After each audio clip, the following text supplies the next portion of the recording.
From the Presidential Palace, Manila, Dateline Malacañang.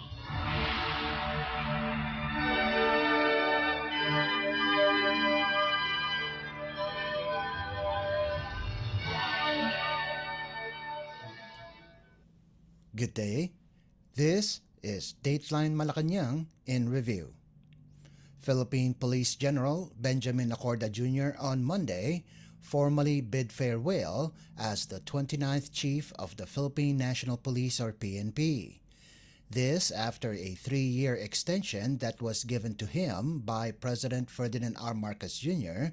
to head the over 200,000 members of the country's police force. The PNP chief was supposed to step down from his post last December after turning 56 years old, the mandatory age of retirement for PNP personnel. The president led the retirement honors for Acorda at the Transformation Oval of Camp Crame in Quezon City.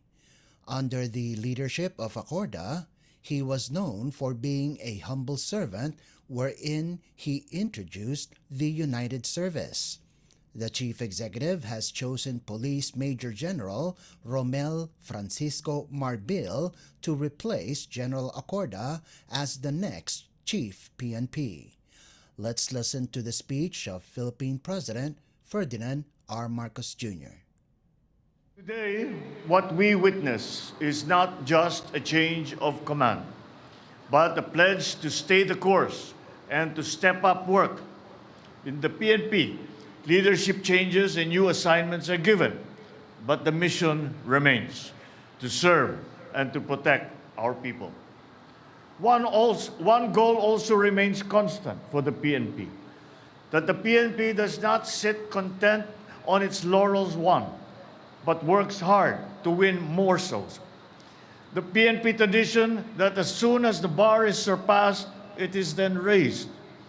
The drive to do better, to push harder, is what has fueled the PNP's aspiration to set new standards. This ceremony is not meant as a farewell to General Acorda, but a chance to acknowledge and congratulate him for his efforts, his patriotism, his unwavering dedication to ensuring the safety and security of our people.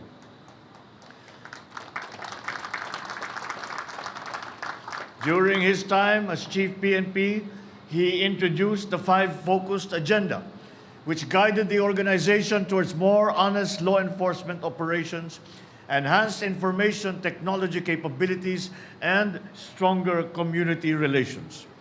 The PNP's efforts in combating various forms of crime have yielded tangible results, which exhibit the diligence of our officers and personnel, as well as the effectiveness of our programs. In a survey conducted by Okta Research last year, the PNP was recognized as the 3rd highest performing and most trusted among 25 government agencies in the 2nd quarter of 2023, receiving a 76% trust rating. This indicates the public's increasing trust and confidence in the police force. With all these, I believe the best send-off gift that we can give General Acorda is neither the usual memorabilia nor the typical testimonials. The best parting token that we can offer him is the pledge to exceed what he has done during his watch and to continue the good work that he has begun. I am sure nothing will make General Benji Acorda happier than seeing the organization he loves so much able to undo all the previous achievements of the PNP. So for all these and more, I congratulate and salute General Acorda for a job well done. Now, we pass the privilege of leading the PNP to be a more efficient, transparent, and trustworthy in these challenging and promising times. With our heartfelt congratulations, we welcome Police General Romel Francisco Marbil, who will assume the responsibilities of the 30th Chief of the Philippine National Police. Police General Marbil, you have my full confidence and my full support as you begin to champion a police that is pro-God, pro-country, pro-people, pro-environment. Let us work closely with you in addressing emerging threats such as cybercrime, terrorism, and transnational crimes. We shall continue to uphold the highest standards of professionalism and give the finest service to our beloved citizens. Let us now ensure that the PNP will be agents of progressive transformation in the lives of our people by ensuring the safety and well-being of every community in the land. And so before I close, I wish to extend my gratitude to the more than 230,000 men and women of the PNP who have been instrumental to the success of your organization and our development as a nation. I wish to extend my sincere appreciation to your families for their sacrifices and those sacrifices that they continue to make as they understand the demands attached to the uniform that you wear. With Police General Marbil as our 30th PNP Chief, I enjoin everyone to face the coming days with even greater fervor, determination, and optimism to achieve our goals and aspirations for the nation. Let us remain vigilant in the face of challenges and opportunities as we strive to build a bagong Pilipinas where everyone can thrive and live in peace. Philippine President Ferdinand R. Marcos Jr. Dateline Malacañang. Malacañang announced that President Ferdinand R. Marcos Jr. has signed Executive Order or EO number 57 that aims to strengthen maritime security and maritime domain awareness to all Filipinos amid the China's aggression in the West Philippine Sea or WPS. Stated in the EO is amid the efforts of the Philippines to promote stability and order in its territory. The country continues to face serious challenges that threaten not only its territorial integrity, but also the peaceful livelihood of Filipinos. The President underscored that strengthening maritime security and domain awareness is important to comprehensively address issues affecting national security, sovereignty, and maritime jurisdiction of the Philippines. Under the EO, the National Coast Watch Council, or NCWC, will be known as the National Maritime Council, or NMC, that is tasked to create policies and strategies that will ensure the effective implementation of a governance framework for maritime security and domain awareness in the country. The Presidential Communications Office, or PCO, said, the NCWC Secretariat, which was renamed as the Presidential Office for Maritime Concerns, or POMC, is tasked to provide consultative, research, administrative, and technical services to the NMC and ensure the efficient and effective implementation of the policies of the Council, among other functions. President Marcos also tasked the NMC, which is headed by Executive Secretary Lucas Bersamin, to formulate and release guidelines for the effective implementation of EO 57 in 60 days from the effectivity of the order. The PCO said the Presidential Assistant for Maritime Concerns, or PAMC, on the other hand, may report directly to the President on critical and urgent matters and issues affecting the country's maritime security and domain awareness, while the National Maritime Center is tasked to implement and coordinate maritime security operations, among others.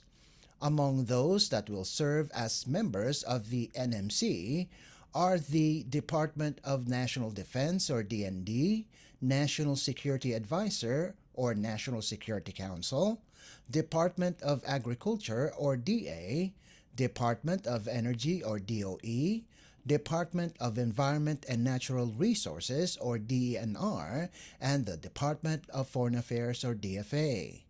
The National Task Force for the West Philippine Sea or NTF-WPS will also serve as an attached agency of the NMC. The Chief Executive signed the EO on March 25th. It will take effect immediately upon its publication in the Official Gazette or a newspaper of general circulation where a complete list of the NMC's power and functions and the support agencies are stated, along with the functions of the POMC and the National Maritime Center. Dateline Malacañang. Philippine President Ferdinand R. Marcos Jr. on Monday evening paid his respects to the late Commissioner of the Securities and Exchange Commission or SEC and former Senior Deputy Executive Secretary or SDES Attorney Hubert Guevara in Antipolo City. The President, along with First Lady Liza Araneta Marcos, visited the wake of Guevara. Guevara died on March 29th, which was Good Friday, at the age of 56. The Presidential Communications Office, or PCO, said the first couple attended a mass and extended their condolences to the bereaved family and relatives. In a statement on Good Friday, the Office of the President, or OP, said, former SDES Guevara will be remembered for his spirit, dedication, and exemplary service to the Filipino people. After his stint in Malacañang, Guevara was appointed a commissioner of the SEC, where he also served as director of the Compliance and Enforcement Department from 2004 to 2010. Dateline Malacañang. Philippine President Ferdinand R. Marcos Jr. has created an interagency committee tasked to oversee the right-of-way or ROW activities for the country's railway projects to expedite the process of land acquisition needed for their implementation. Under Administrative Order or AO-19, inked by the President on March 25th, the Secretary of the Department of Transportation, or DOTR, will serve as the chairperson of the Interagency Committee, with the Secretary of the Department of Human Settlements and Urban Development, or DHSUD, serving as co-chair. Members of the committee include the Interior, Social Welfare, Environment, Finance, Budget and Justice Departments, as well as the Office of the Solicitor General, or OSG. The Philippine National Railway, or PNR, serving as the Secretariat of the committee, is directed to provide administrative and technical support to the body. AO-19 states that the Interagency Committee for Right-of-Way Activities for National Railway Projects Committee will study and devise an efficient and collaborative mechanism to streamline the process of land acquisition necessary for the implementation of all railway projects. The committee is mandated to coordinate the implementation of railway policies and projects, as well as craft and approve project-specific policies and programs. It is also directed to identify the appropriate services or programs concerning land acquisition and other ROW activities, such as livelihood, income restoration, and resettlement. AO-19 likewise designates the committee to identify effective existing policies, agreements, contracts, and other similar arrangements between and among government agencies. The committee also has the authority to consolidate and mobilize agency resources to streamline budgeting, deliberate and resolve issues or grievances, and create technical working groups to implement AO-19. Republic Act or RA 10752 or the Right of Way Act authorizes the government to acquire real property needed as ROW site or location for any national government infrastructure projects through donation, negotiated sale, expropriation, or any other mode of acquisition. Under the Philippine Development Plan or PDP 2023 to 2028 and the 8-point socio-economic agenda, the Marcos administration aims to improve the Philippine transportation sector by providing sustainable and affordable transportation options that will link communities to economic, social, and cultural centers. The Metro Manila Subway Project, North-South Commuter Railway System, Mindanao Railway Project, and PNR South Long Haul are among the current administration's priority infrastructure projects in the transportation sector to boost mobility, enhance connectivity, and promote growth centers outside the urban industrial region. Dateline Malacañang. In other news, Philippine President Ferdinand R. Marcos Jr. has ordered the creation of a National Organizing Council or NOC for the country's hosting of the Association of Southeast Asian Nations or ASEAN Summit meetings in 2026. Administrative Order or AO-17, signed by the President on March 22nd, states that the creation of a National Organizing Council is imperative to organize, manage, and supervise all major and ancillary programs, activities, and projects related to the hosting of ASEAN 2026 in the country. Executive Secretary Lucas Bersamin will serve as the ASEAN NOC chairperson, and Foreign Affairs Secretary Enrique Manalo as Vice Chair for ASEAN Political Community, Trade and Industry Secretary Alfredo Pascual as Vice Chair for ASEAN Economic Community, and Social Welfare and Development Secretary Rex Gatchalian as Vice Chair for ASEAN Socio-Cultural Community.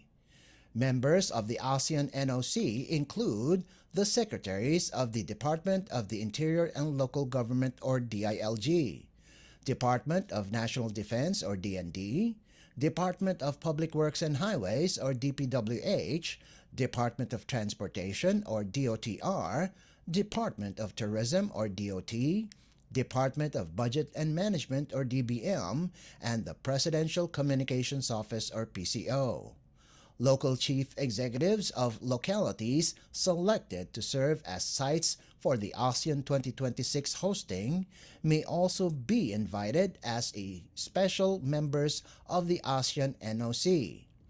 During the 43rd ASEAN Summit in Jakarta last year, the President accepted the regional bloc's request to be the ASEAN chair in 2026 or a year earlier than scheduled. The ASEAN chair is responsible not just for the leaders-level summits, but all the other gatherings for the bloc. Dateline Malacañang. Philippine President Ferdinand R. Marcos Jr. on Wednesday extended his sympathies to the people of Taiwan after it was hit by a 7.2 magnitude earthquake. In a statement posted on social media, the President also assured assistance to all the Filipinos currently in Taiwan. The chief executive added that the Department of Migrant Workers or DMW is diligently ensuring the safety of the 159,480 Filipinos currently residing in Taiwan. President Marcos assured Filipino nationals that the government is ready to assist and support fellow Filipinos in Taiwan in any way possible during this difficult period. Taiwan was hit by a 7.2 magnitude earthquake past 7 Wednesday morning, the strongest tremor to hit the island in over 2 decades. The tremor's epicenter was traced around 25 kilometers southeast of Hualien County. Dateline Malacañang. Philippine President Ferdinand R. Marcos Jr. on Wednesday led the 16th Cabinet meeting at Malacañang Palace in Manila. In a social media post, the Presidential Communications Office, or PCO, said, one of the topics discussed during the meeting was the possible solutions to the traffic congestion in the National Capital Region, or NCR. Earlier, the Management Association of the Philippines emphasized that the country's economy is losing 3.5 billion pesos every day due to the immense traffic in Metro Manila. Besides traffic, among the agenda during the meeting with members of the cabinet was the economic outlook of the country for the current year. National Economic and Development Authority, or NEDA Chief Arsenio Balisacan, emphasized that growth will be driven by private investments supported by reforms in light of the fiscal consolidations of the government. The Bangko Sentral ng Pilipinas, or BSP, and Department of Finance, or DOF, also presented their respective reports on the country's inflation, monetary policy, and fiscal situation. Furthermore, the Department of Budget and Management, or DBM, gave updates on the disbursements and deficit projections for 2024 to 2028. Dateline Malacañang. Philippine President Ferdinand R. Marcos Jr. has ordered the immediate implementation of the amnesty program for former rebels after the Senate concurred with his proclamations allowing the grant of amnesty to the former members of the Communist Party of the Philippines, New People's Army, National Democratic Front, or CPP-NPA-NDF, and its front organizations. In a palace press briefing Thursday, National Security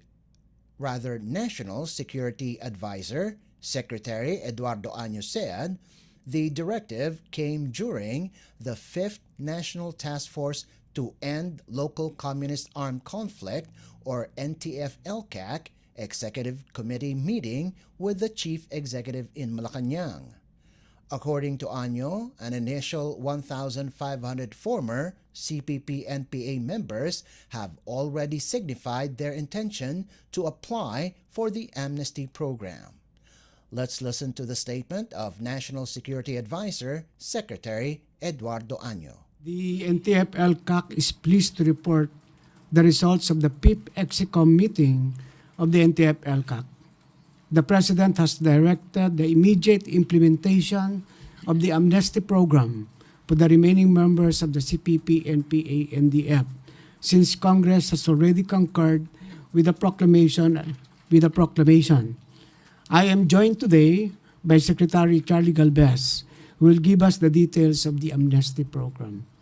The President has also reiterated his directive made last year for government agencies to activate their respective project development office for the implementation of NTF-LCAC projects in their respective agencies.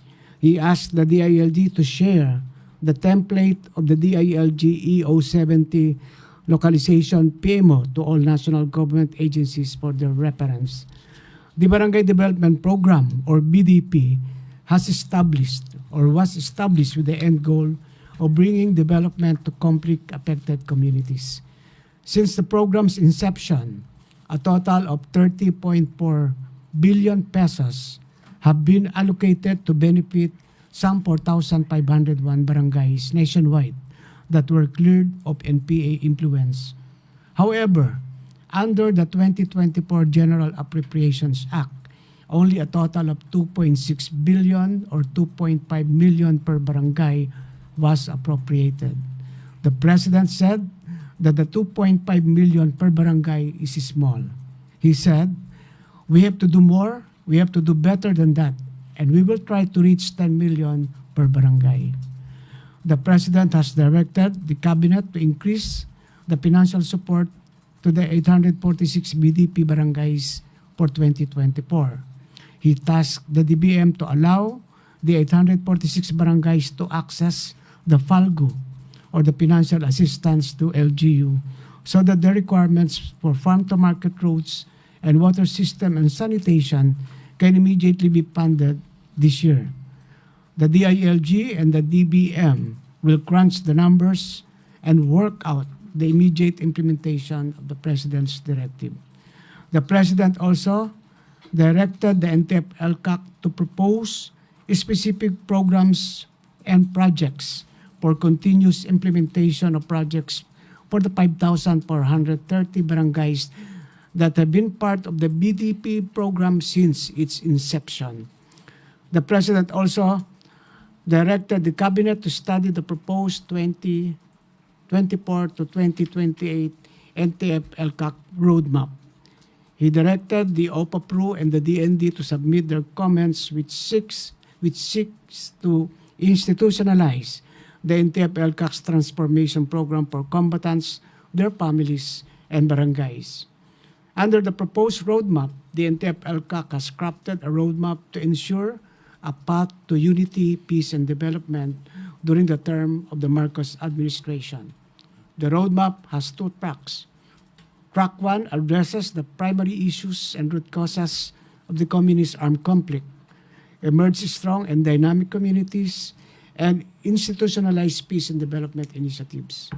Track 2 ensures that former rebels are fully mainstream to contribute to nation building. Communities are empowered to resolve issues through a consultative decision-making process, and all sectors are united to resist threats of terrorism. The roadmap will significantly contribute to the President's Philippine Development Plan 2023 to 2028, notably Chapter 13, Philippine Development Plan 2023 to 2038, notably Chapter 13, Ensure Peace and Security and Administration of Justice. National Security Advisor, Secretary Eduardo Año. Dateline Malacañang.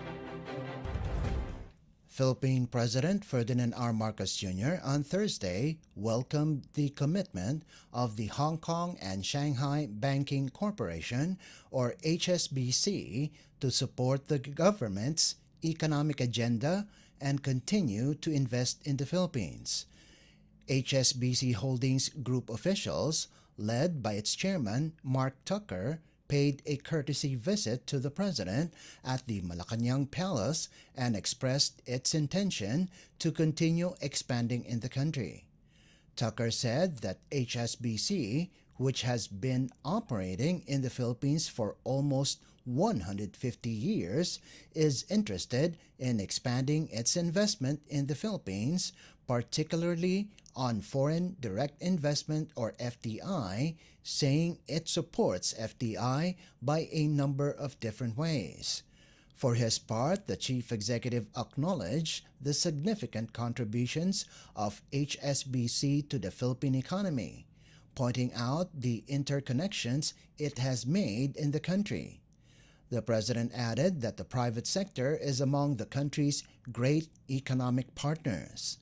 With 6 branches and 6 wealth hubs in Manila, Cebu, and Davao, HSBC is the 14th largest universal bank and 2nd largest foreign bank operating in the Philippines, with core business segments that include wholesale banking, market and securities services, and wealth and personal banking. Dateline Malacañang.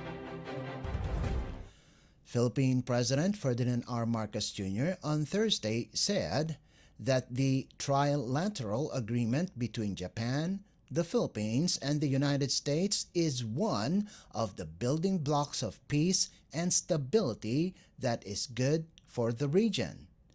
In his welcome message to newly appointed Japanese ambassador to the Philippines, Endo Kazuya, at Malacañang Palace, the President said that he will be going to Washington to have a meeting with United States President Joe Biden and Prime Minister Fumio Kishida on the 12th of April. The chief executive stressed that when it comes to foreign policy and politics, the most important thing is that we must find a way to keep peace, but also underscored the necessity to respond to the actual situation on the ground. The president also noted that Japan's assistance to the Philippines in equipment and also in training is very important, especially if complemented by support from other allies such as Australia, United States, and South Korea. For his part, Kazuya noted that the strong historical traditional ties of the Philippines and Japan have strengthened further. The Philippines and Japan celebrated 67 years of normalized relations on July 23, 2023, and 12 years of strengthened strategic partnership since 2011. Japan remains one of the Philippines' most dependable partners through various channels, including Official Development Assistance or ODA, maritime security, and trade and investments. The two nations are working to strengthen their trilateral engagements with the U.S., which include defense, economic, and technology, among others. Dateline Malacañang. And finally, Philippine President Ferdinand R. Marcos Jr. has declared April 10th a regular holiday throughout the country in observance of Idil Fitr, or the culmination of the fasting month of Ramadan for Muslims. Under Proclamation Number 514, the President said, the declaration of April 10 as a regular holiday aims to bring the religious and cultural significance of Idil Fitr to the fore of national consciousness. The President added that declaring Idil Fitr a holiday will allow the entire Filipino nation to join their Muslim brothers and sisters in peace and harmony. Idil Fitr follows Araw ng Kagitingan or the Day of Valor on April 9th, which is also a regular holiday nationwide. Dateline Malacañang. Before we conclude our program, we would like to invite everyone to come and visit our Facebook page and YouTube channel at Radyo Pilipinas World Service. You will be able to hear and view our Filipino and English programs, including news updates here in the Philippines.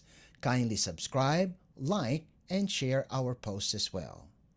And that concludes this edition of Dateline Malacañang in Review. For Radyo Pilipinas World Service, this is Leo Magpayo. Good day and stay safe.